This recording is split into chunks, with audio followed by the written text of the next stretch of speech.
Today in the shop, we've got another Scrambler video for you. We've had the Scrambler torn down in my garage for, I don't know what, like 3 weeks now? A little bit longer than that. It's probably about a month and a half. Okay. To 2. After our ride, I did the whole reassembly of the rear end of it, and it was giving me issues starting. Obviously, you can see we've got the whole valve assembly opened.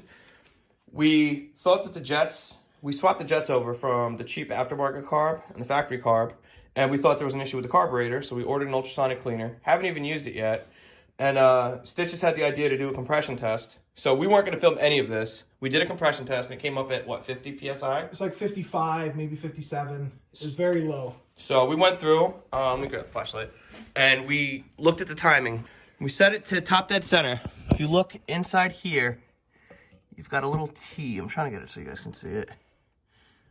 You see the little T there? Yep. And then you've got these 2 dots here, and the keyway, and it lines up and down. So it's in top dead center. We went and we checked the intake and exhaust valve lash. It's supposed to be 6 thousandths.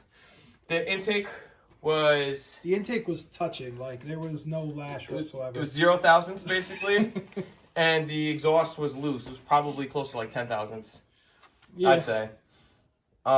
So we adjusted the valves, 6 thousandths on all 4, and we did another compression test, and it went from 50 to 130. Basically. So we're gonna throw the covers back on, and we're gonna swap to the jets that originally were in this thing, and we're gonna see if it wants to fire off. So we're gonna go from there.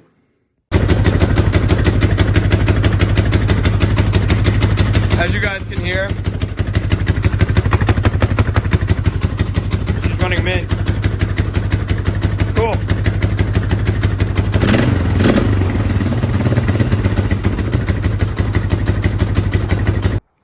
Alright, continuing with the theme of random footage for this week's video.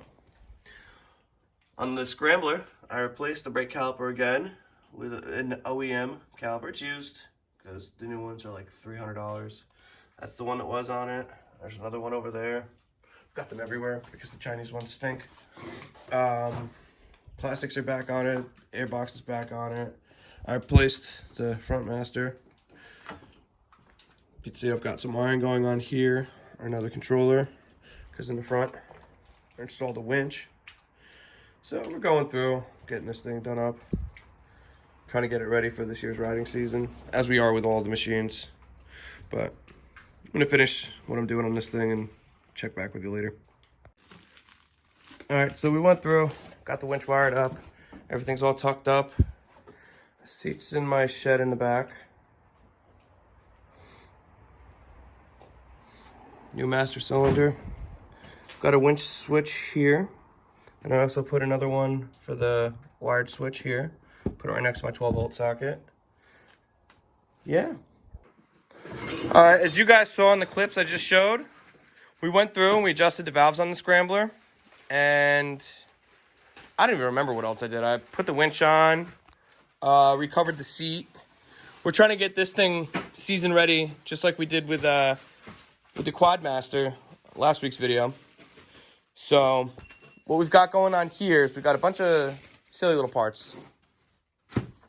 Got some front bearings and seals, because when this thing was sitting while I was waiting for parts to come in, I noticed, and you can't even tell now. No, you can still see it.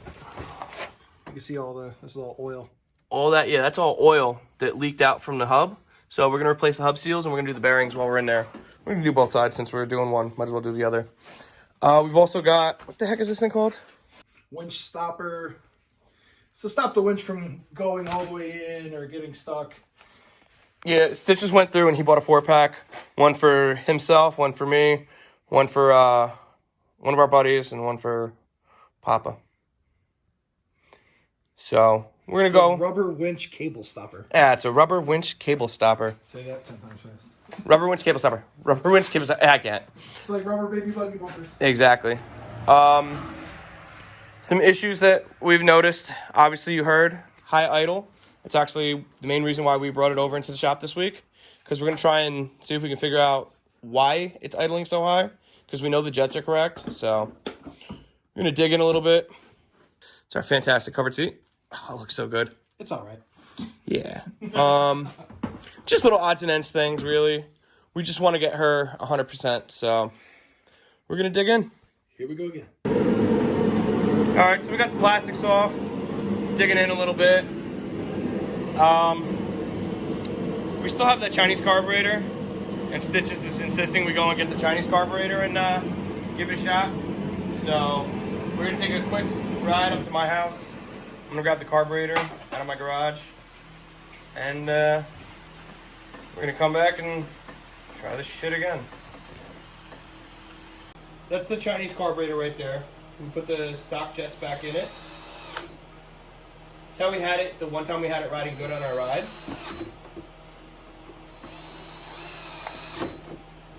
I don't think we ever established why it stopped running good. No.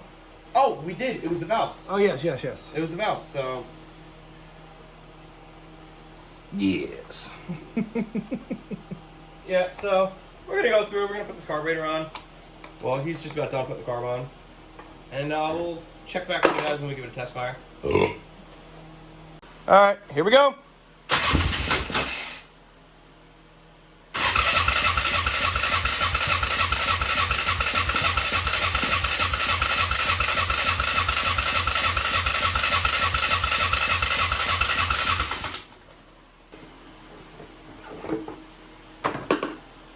All right.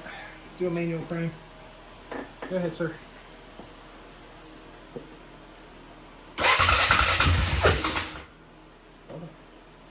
Alright. Yeah, I was gonna say.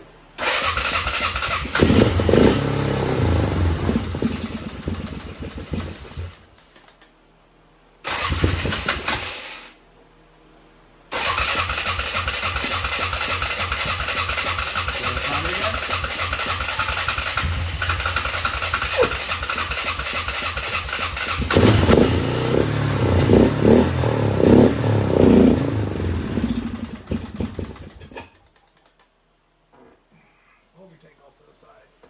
Yeah, I think she's running out of fuel. What do you think? Yep.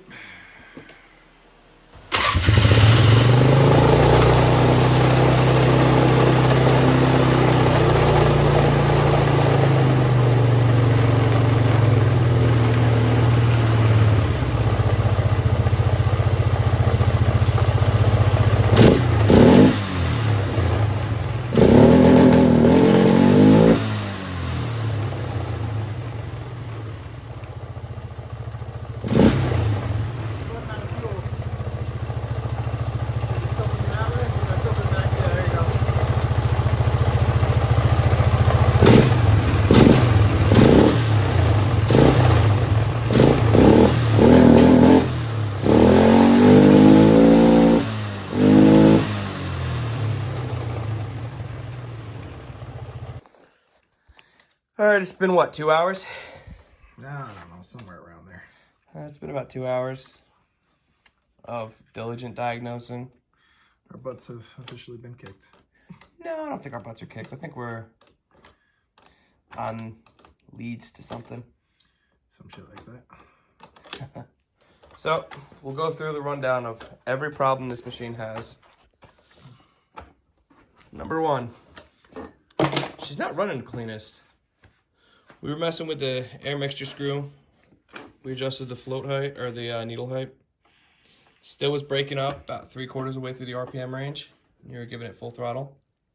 So we pulled the spark plug. We tested for spark. It's got weak spark. Grabbed another junk spark plug we had sitting on the bench, and that has good blue spark. So she needs a spark plug. Temp coolant sensor we have disconnected because we were having issues with the fan wasn't kicking on. Fan automatically kicks on as a failsafe if you disconnect the temp coolant sensor. But let me see if I can do this with one hand.